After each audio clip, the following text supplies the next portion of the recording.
কাস্টমারগুলো কি হোটেলে ডাইরেক্ট আসে না আপনারা নিয়ে আসেন? না, আমরা নিয়ে আসি না, হয়তো আমাদের পার্সোনাল কেউ থাকলে নিয়ে আসে, আর পার্সোনাল না থাকলে ওরাই দিয়ে দেয়। যদি আমার মতো একজন আসে? আলহামদুলিল্লাহ। হ্যাঁ। আলহামদুলিল্লাহ, চলে যাব। এখন আসসালামু আলাইকুম ওয়া রাহমাতুল্লাহ। সম্মানিত বন্ধুরা, আমরা একটি আবাসিক হোটেলে আসছিলাম। আর এখানে যারা আবাসিক হোটেলে যারা অনৈতিক কাজ করে তাদের জীবন জীবিকা কিভাবে নির্ভর করে বা তাদের বর্তমান অবস্থা কি সেটা একটু আপনাদের মাঝে তুলে ধরবো। আসলে আমার পাশে অনেকগুলো রুম আছে, আর এই রুমের ভিতরে তারা এখনও অবস্থান করতেছে। তাদেরকে সরাসরি একটু আমরা গিয়ে জিজ্ঞেস করার চেষ্টা করবো আসলে তারা এই কাজগুলো কেন করে। একটা লোক বের হয়ে গেছে, আমরা একটু ভিতরে যাওয়ার চেষ্টা করি। হ্যাঁ, ভিতরে কেউ আছেন? জি, ভালো আছেন আপনি? জি। আপনার নাম কি? আপনার নাম ফারিয়া? জি। জি। আপনাদের এখান থেকে একটা লোক বের হয়ে গেলে সে আপনার কি হয়? কাস্টমার। আপনার কাস্টমার? জি। আচ্ছা। আচ্ছা, আপনি এই হোটেলে আসছেন কতদিন যাবত? দৈনিক আসেন না মাসে আসেন না একটানা থাকেন, কিভাবে কি? না, এখানে আমি 2 দিন পর পর আসি। 2 দিন পর পর হ্যাঁ, আসেন? এখানে থাকি না। আচ্ছা, আপনি একটু বিস্তারিত আপনি একটু জানতে চাই, বলবেন? কেমন? আপনাদের এখানে ম্যানেজারের অনুমতি নেওয়া আছে? আমরা ভিডিও শুট করতেছি, তার অনুমতি নিয়ে আসছি। দেখছেন তারা কেউ আসে নাই, তারা বলছে অনুমতি দিছে।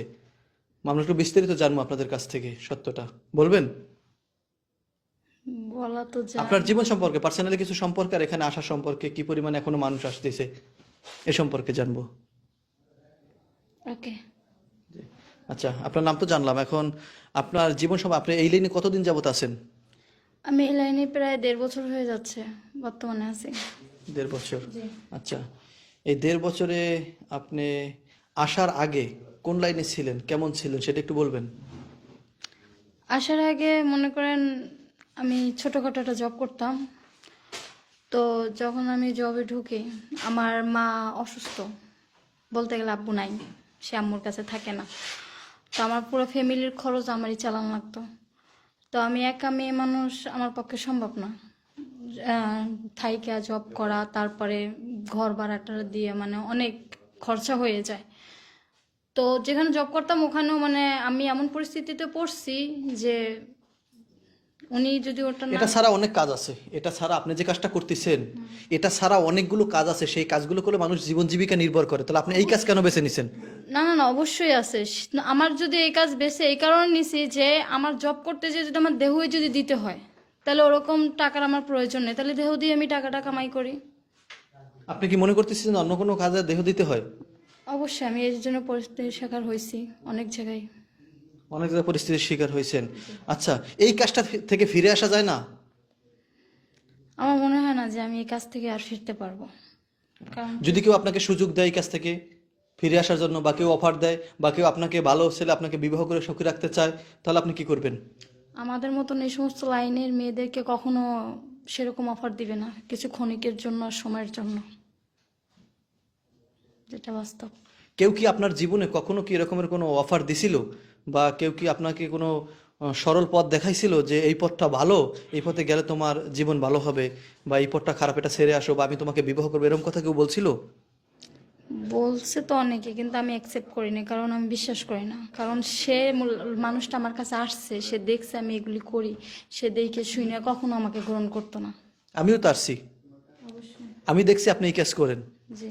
এখন সাপোজ আমি উদাহরণস্বরূপ আপনাকে বলছি, আমি আপনাকে প্রস্তাব দিলাম যে মনে করেন যে না, আপনার একটা সুন্দর জীবন আমি উপহার দেবো, বা আপনাকে আমি বিয়ে করব, ঠিক আছে, আপনাকে ভালো রাখবো, তখন আপনি কি করবেন? আমি তো আপনার সাথে অনৈতিক কাজ করি না, করছি? না। আপনার সাথে খারাপ ব্যবহার করছি? না। ঠিক পথে?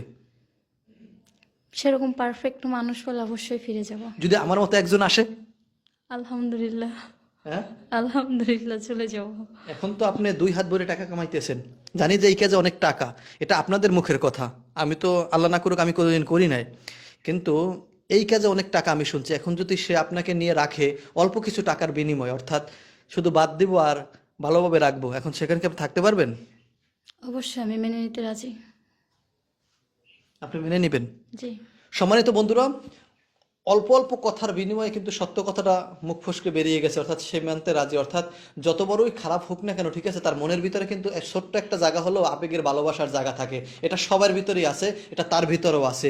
সেও কিন্তু এখনো ভালো হতে চায়। যদি আপনাদের ভালো লাগে, অবশ্যই যদি কেউ তার সাথে যোগাযোগ করতে চান, অবশ্যই আমাদের কমেন্টে জানাবেন। আমরা তার ঠিকানা দেওয়ার চেষ্টা করব বা তার সাথে যোগাযোগ নাম্বার দেওয়ার চেষ্টা করব। কিন্তু এখানে স্ক্রিনের উপর নাম্বার দেওয়া হচ্ছে না এজন্য, কারণ অনেক মানুষ তাকে বাজে মন্তব্য করবে বা ফোন দিয়ে বেশি ডিস্টার্ব করবে, এজন্য দেওয়া হচ্ছে না। আচ্ছা, আপনাদের এখানে কি কি নিয়ে আসেন একটু জানতে পারি? যখন আপনারা আসেন, হোটেলে যখন আসেন, কাস্টমারগুলো কি হোটেলে ডাইরেক্ট আসেন না আপনারা নিয়ে আসেন? না, আমরা নিয়ে আসি না, হয়তো আমাদের পার্সোনাল কেউ থাকলে নিয়ে আসি, আর পার্সোনাল না থাকলে ওরাই দিয়ে দেয়। আচ্ছা, আমি একটু পার্সোনাল আরেক কয়েকটা কোশ্চেন করি, হয়তো আপনি মাইন্ডে নেবেন না আশা করি। যে সবার মনের ভিতরে আল্লাহর একটা ভয় আছে, হুম, আপনার মনের ভিতরে সেই ভয়টা আছে? অবশ্যই আছে। আছে। জি। সবাই চায় যে মরার পরে তার একটু ভালো স্থানে যা করতে, জান্নাত যেন সে পায়। তার জন্য দুনিয়াতে কিছু ভালো ভালো কাজ করতে হবে, হকের পথে চলতে হবে, জেনা থেকে বেঁচে থাকতে হবে। হুম, আপনার কি এটা মনে চায় না? অবশ্যই চাই, কিন্তু করার কিছু নাই, বাধ্য আমি। কারণ মানে এক কথায় উত্তর দিয়েছেন, কিছু করার নাই, পিটু কথা, ঠিক আছে, আপনি বাধ্য। জি।